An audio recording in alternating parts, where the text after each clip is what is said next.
আরে ছোট বউ, আটা কি করব? আমি তো রুটি বানাই দিছি। ভাবি, আপনি রুটি বানাইছেন, কিন্তু আপনার দেবর বললো পরোটা খাবে, এই জন্য পরোটা ভাজতে চলে আসলাম। ও, বালা দুইটা মনে হচ্ছে নতুন বানাইছো। এই চুড়ি, চুড়ি দুইটা সুন্দর না ভাবি? এইবার আমার মা বানাই দিছে। হ্যাঁ, এখানে আপনার দেবর অল্প কিছু টাকা দিছে। ওর যে ইনকাম, ওর ভরসায় থাকলে আমার গয়না হবে না। সুন্দর হয়েছে। তোমার মা বানাই দিছে না স্বামীর টাকা দিয়েই বানাইছে ওইটা আমি বুঝি, আমার সামনে শুধু ন্যাকামো। আম্মা, এই যে আপনার চা, ওখানে রাখো। আমার ছোট বউয়ের হাতে চুড়ি দুইটা দেখছেন? দেখেছি, সবার প্রথম আমার এনে দেখাইছে, আর ওই চুড়ি ওর মা বানাই দিয়েছে। যেদিন বানাতে গেল ওই দিন ভিডিও কলে আমারে দেখাইছিল ডিজাইন। ধ্যাত, তাইলে আমি হয়তো বা ভুল ভাবতেছিলাম, ছোট বউয়ের মাই হয়তো ওরে বানাই দিয়েছে। খামাখা আমি মায়ের কাছে বলতে গেলাম। মা ভালো কাজ করছিলে, চুড়ি বানানোর সময় ফোন দিয়ে। আমার যার তো সন্দেহ হয়েছে, আমার শাশুড়ির কাছে গিয়ে বলছে ভালো ভাগ্য ওই সময় তুমি ফোন দিলে। তাহলে আমি যেটাই ভাবতেছিলাম সেইটাই ঠিক।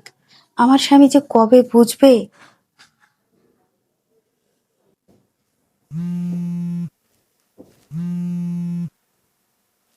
হ্যালো, এই শোনো, আলমারির মধ্যে 1,00,000 টাকা রেখে আসছি, ওইটা আমার বোন যখন যায় ওকে দিও। আবার কিসের টাকা? তোমাকে দিতে বলছি, দিবা, এত প্রশ্ন করো কেন?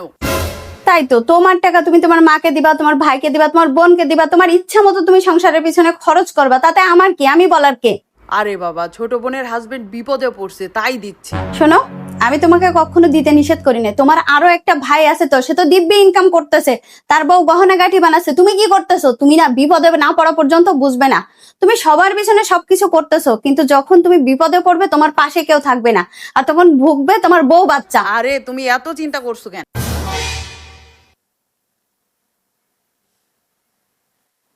ছেলেকে যে ডাক্তারের কাছে নিয়ে যাব, সকালবেলা চলে গেলে তাড়াহুড়া করে, তুমি টাকা দিয়ে গেছো? তুমি টাকা পাঠাও বিকাশে। আরে একদম খেয়াল নেই, মা টাকা চাইছিল সকালে, মারে দিয়ে দিছে, এখন তো নেই। তোমার এটাও খেয়াল নেই যে তোমার ছেলেকে ডাক্তারের কাছে নিতে হবে? আচ্ছা, কালকে নিয়ে গেলেও সমস্যা না, কালকে নিয়ে যাই বাবুকে।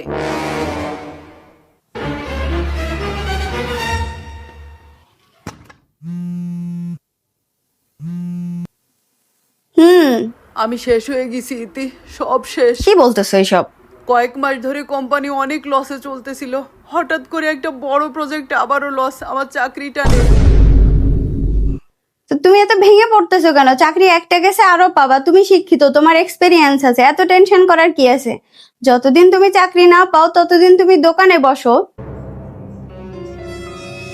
আমি কিছু টাকা জমিয়েছিলাম, ওই টাকা নিয়ে তুমি আরো কিছু মাল তুলো, দোকানে তুলে দুই ভাই ব্যবসা করো, সমস্যা নেই, খারাপ হবে না। এর মধ্যে তো একটা চাকরি পেয়ে যাবা। আচ্ছা ঠিক আছে, আমি তাহলে মায়ের সাথে কথা বলে দেখি। আচ্ছা ঠিক আছে। বড় ভাইয়ার চাকরি চলে গেছে, আর ভাবি ভাইয়ারের দোকানে বসার কথা বলতেছে। না, এটা হতে দেওয়া যাবে না, মায়ের সাথে কথা বলতে হবে আমার এক্ষুনি। এখন কি যে করব, হঠাৎ করে চাকরিটা চলে গেল। কতবার বলেছি সঞ্চয় করো, নিজের চিন্তা করো, তা না। দেখি মায়ের সাথে যে আমি একটু কথা বলি। দেখেন আম্মা, এইটা কিন্তু আমাদের সাথে একদম ঠিক হচ্ছে না। কি হয়েছে বৌমা, এরকম করতেছো কেন? আর কি ঠিক না? আপনার বড় ছেলে নাকি চাকরি চলে গেছে, আর এখন আপনার বড় ছেলে আর বড় ছেলের বউ যুক্তি করতেছে তারা দোকানে বসবে। কি বলো, বড় খোকা চাকরি নেই? হ্যাঁ, ভাবি কথা বলতেছিল, আমি শুনছি। তুমি আগে শান্ত হও।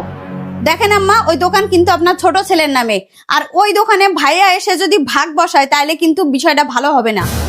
আম্মা, ছোট বউ কি বলতেছে এটা? দোকান ছোট ভাইয়ের নামে মানে? হ্যাঁ, ঠিকই শুনছেন, ওই দোকান আমার স্বামীর নামে।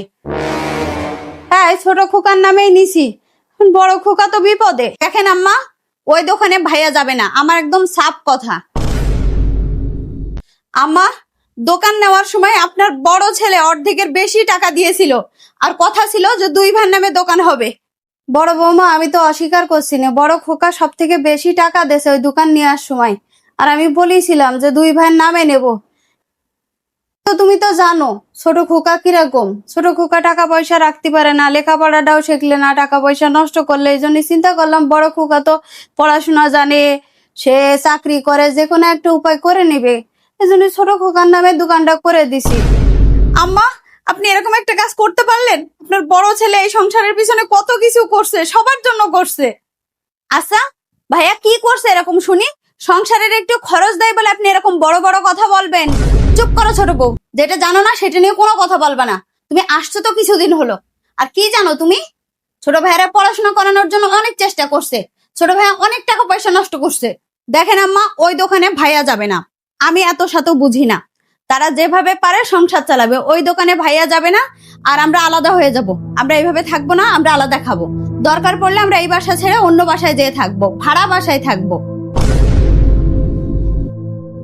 শোনেন আম্মা, আপনার যদি যাইতে ইচ্ছা করে আমাদের সাথে যাবেন, না যাইতে ইচ্ছা করলে আপনার বড় ছেলের সাথেই থাকতে পারেন। কিছু বলার নেই মার, আমাদের কপালে যা থাকবে তাই হবে। আর কিছু মানুষ তো থাকেই নেমো খারাপ। দেখছেন আম্মা কি বলে গেল, আপনি কিচ্ছু বলবেন না? কি বলবো, ঠিকই তো বলেছে ও। এ পরিবারের জন্য বড় খোকা কম করিনি।